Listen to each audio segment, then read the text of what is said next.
अस्सलाम वालेकुम दोस्तों हमारा आज का टॉपिक है परेशानी में इन अल्फाज के साथ दुआ पढ़ी जाए तो परेशानी ख़त्म हो जाती है। दोस्तों वीडियो कंप्लीट देखना।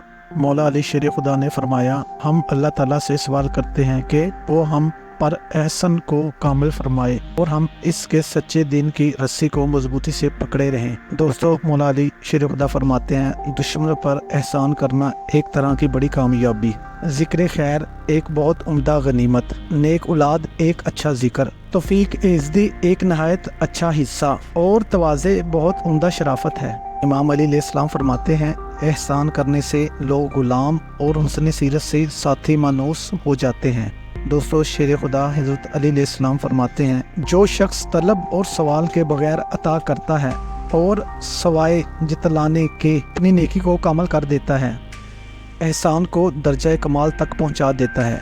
दोस्तों हज़रत अली शेर खुदा फरमाते हैं, जब तुम परेशान हो तो ये दुआ पढ़ो, हस्बुनल्लाहु व निअमल वकील, परेशानी ख़त्म हो जाएगी। दोस्तों वीडियो को लाइक कर देना और भाई के चैनल को सब्सक्राइब कर लें। अस्सलाम वालेकुम।